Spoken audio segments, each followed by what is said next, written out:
시편으로의 여행, 오늘은 시편 31편입니다. 31편 보면 다윗의 그 하나님을 향한 자신의 표현이 여기서 엿볼 수가 있습니다. 다윗은 여기서 기도하는 전체 내용을 보면요, 하나님 내가 남입니까? 이거예요. 우리도 하나님 앞에 하나님 내가 남입니까? 라는 이러한 모습이 있었으면 좋겠습니다. 오늘 표제에 보니까 다윗의 시 인도자를 따라 부르는 노래, 인도자를 따라 부르는 노래, 성가대 지휘자의 인도를 따라 부르는 노래, 다윗의 고난 때 하나님 앞에 올려드렸던 이 시가 공동체의 노래가 되어서 회중 찬양이 되었다, 그 얘기겠죠. 그죠? 여러분이 고난의 때에 하나님께 올려드리는 기도와 찬양이 있지 않습니까? 그것이 아무런 의미가 없을까요? 그렇지 않습니다. 아무런 의미가 없지 않습니다. 결코 의미가 없지 않아요. 큰 은혜로 남게 됩니다. 그거 경험해 보셨죠? 그래서 알 사람이 없도다가 아니라 알 사람은 안다, 그 얘기입니다. 본론으로 들어가 봐요. 1절 볼까요? 여호와여 내가 주께 피하오니 나를 영원히 부끄럽게 하지 마시고 주의 공의로 나를 건지소서. 다윗은 여기에 주께 피하오니 라고 하고 있습니다. 주께 피하오니 라는 것은 이거 습관적이 아니고요, 다윗의 심정, 즉 피할 수 없는 상황입니다, 그 얘기예요. 고난의 과정을 많이 겪고 있는 다윗을 엿볼 수 있는 부분입니다. 근데 여기에 중요한 핵심이 뭐예요? 주께 피하오니. 다윗은 피할 곳이 하나님입니다, 그 얘기입니다.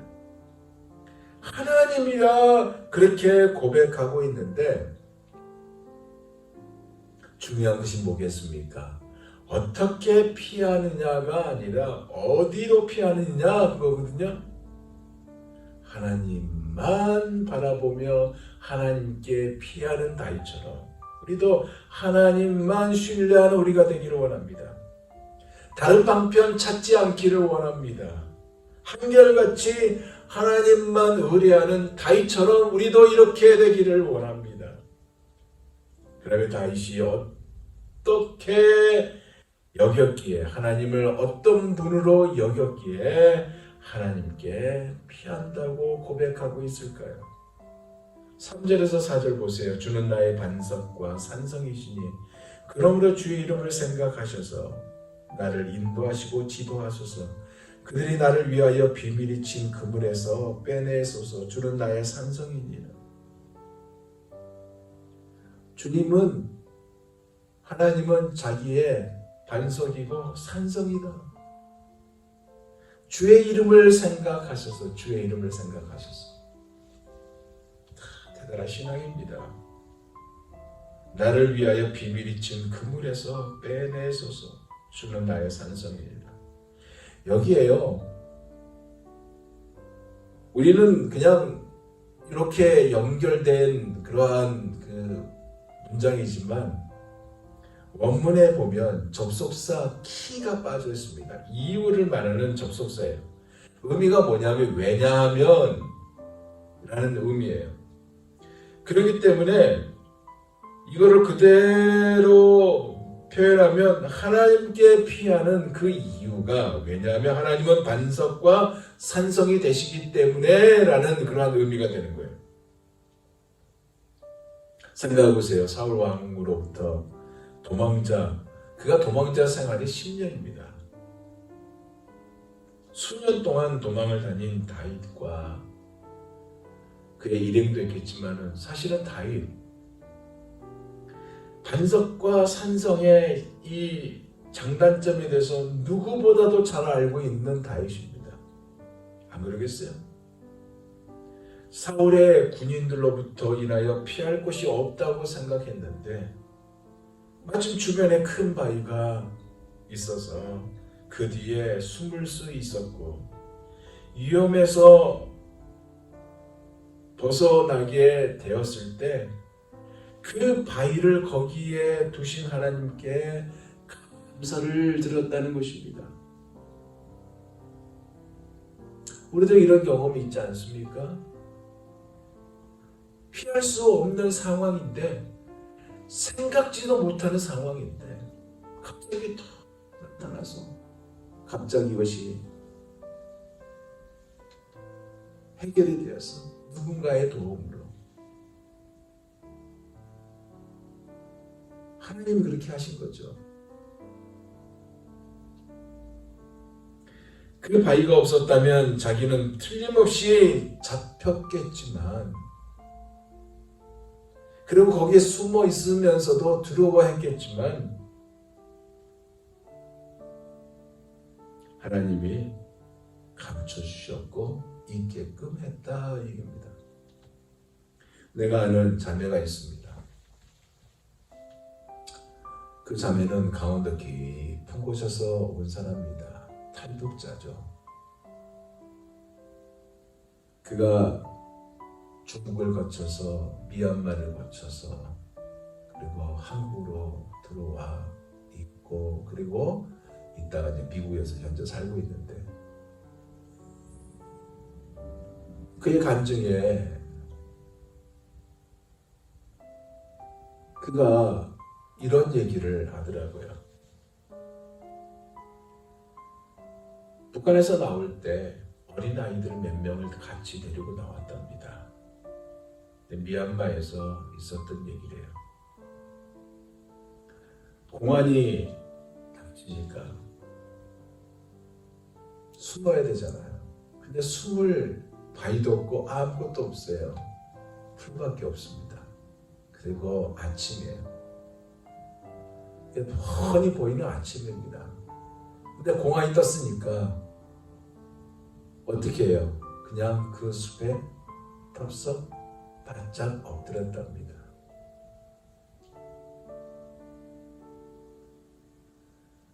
그 풀은 발목 정도 차는 풀입니다.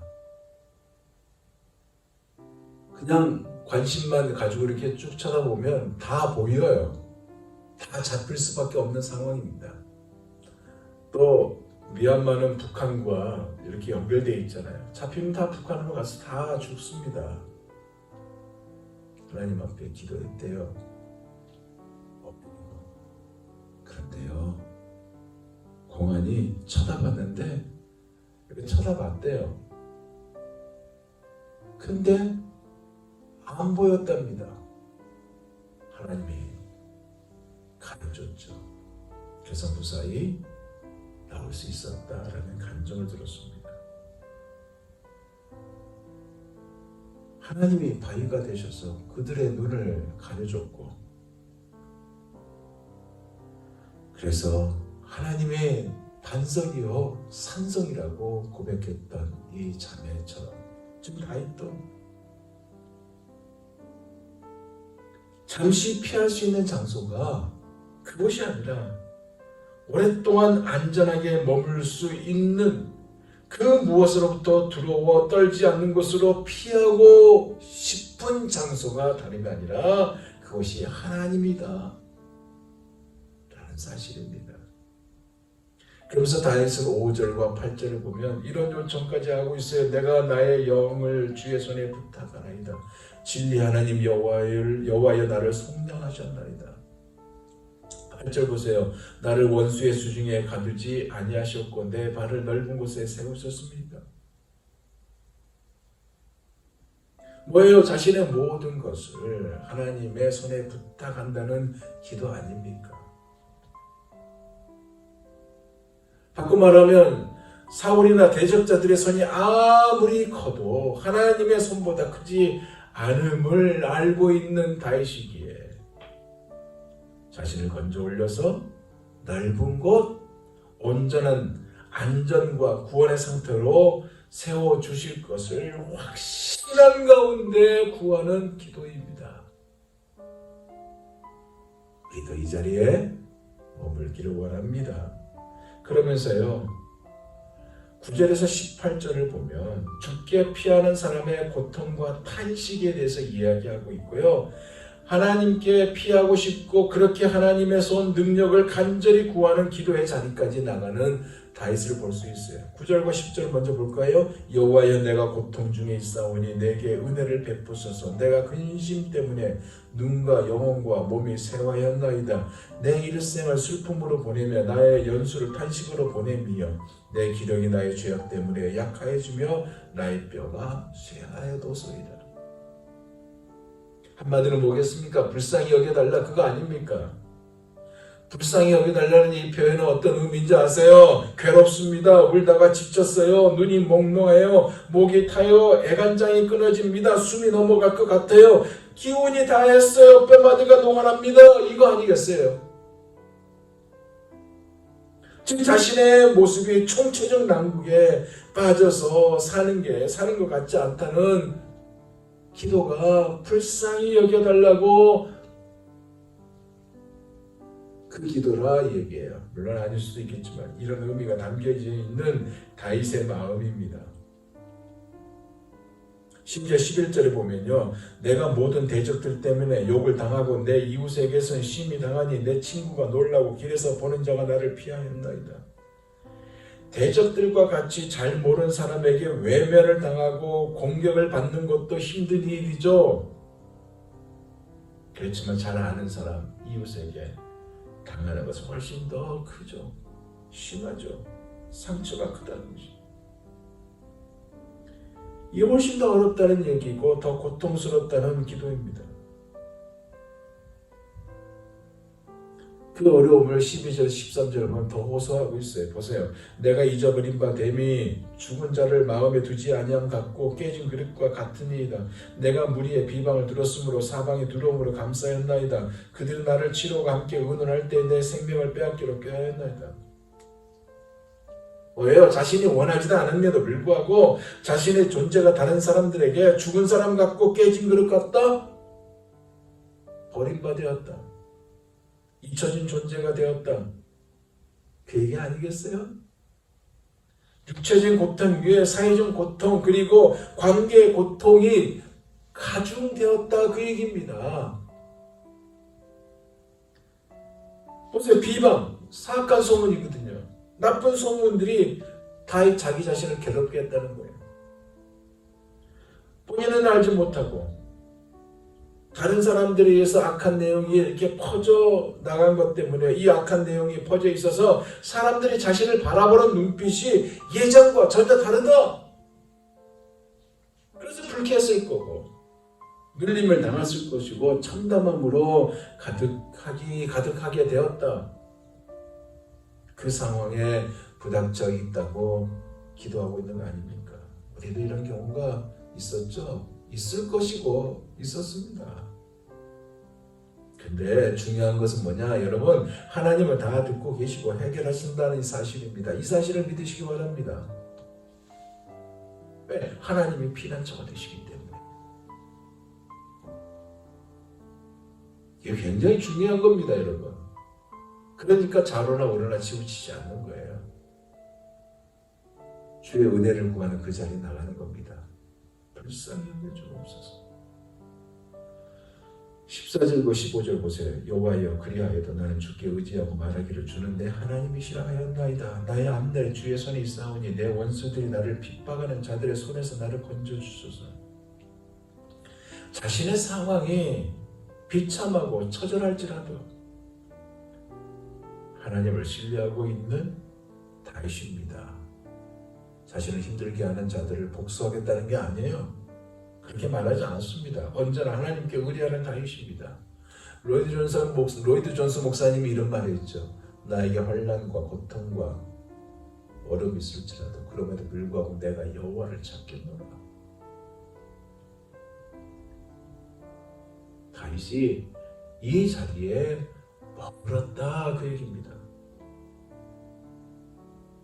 비록 지금의 현재는 힘들고 고달프지만 하나님께서 함께해 주시고 승리해 주실 것을 믿은 다윗입니다.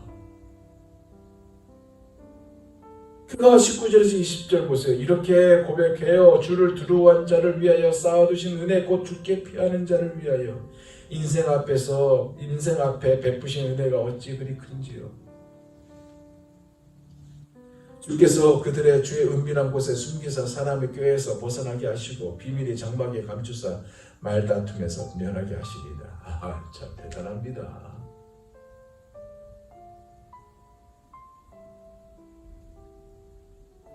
그는요, 진정으로 두려워할 존재가 누구인지를 여기서 밝히고 있어요. 진정으로 두려워해야 할 분이 누구인지를 이야기하고 있어요. 주변에 아무리 반대자와 대적자들이 많아도 그들은 두려워할 존재가 아니다 이 얘기입니다. 하나님을 두려워해야 한다는 이야기를 하고 있어요. 그래서 하나님 안에 있는 것이 얼마나 큰 은총인지를 고백하고 있습니다. 하나님을 두려워한다는 것이 뭐겠어요? 경외한다는 거 아닙니까? 하나님을 경외한다. 여러분, 하나님을 경외하면요, 그 이 세상에 어떤 것도 두렵지 않습니다. 그래서 다윗은 23절과 24절에 믿음의 길을 걷는 모든 이들에게 그리고 우리에게 이렇게 권면하면서 마무리하고 있습니다.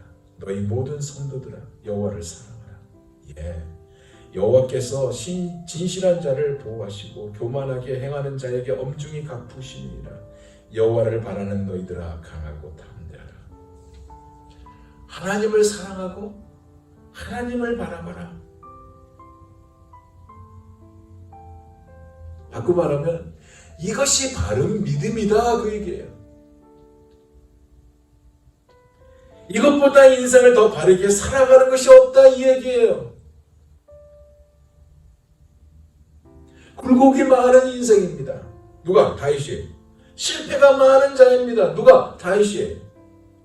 하지만 그는 하나님만 바라보는 자리로 나갔습니다. 그 모든 실패가 실패로가 아닌 하나님께 끊어지지 않게 메어주어 있는 은혜의 사슬. 그건 뭐겠어요 여러분? 어려움, 힘듦, 그거 아니겠어요? 우리에게도 이게 있잖아요. 어려움이 있고 그 어려움 안에는 뭐가 있겠습니까? 신분의 문제도 있을 것이고 재정의 문제도 있을 것이고 자식의 문제도 있을 것이고 남편의 문제가 있을 것이고 아내의 문제가 있을 것이고 건강의 문제가 있을 것이고 이게 결국 하나님께로 나아가는 은혜의 사슬 아닙니까? 은혜의 통로란 얘기입니다. 이것이 주님께만 피하게 만들어주는 사실이고 주님만을 두려워하게 해주는 것이며 경외하는 이것이며 그래서 강하게 담대하게 주님만을 기다리게 만드는 것 아닙니까? 왜 나에게 이러한 것이 있느냐 하면서 불평과 좌절과 낭망이 아니라 주님이 함께 하심을 체험하게 만든다. 왜? 우리에게 있는 어려운 이 모든 것이 다 은혜의 사실이기 때문에. 그래서 주님이 함께 하신다는 이 사실을 믿는다면 그 어떤 슬픔도 그 어떤 고통도 넉넉히 이길 수 있는 것입니다. 아멘. 오늘 하루도 주님만을 바라보며 피난처 되신 주님께 의지하고 승리할 수 있는 사랑하는 여러분 모두가 다 되시기를 예수 그리스도 이름으로 축원드립니다. 아멘. 기도하겠습니다.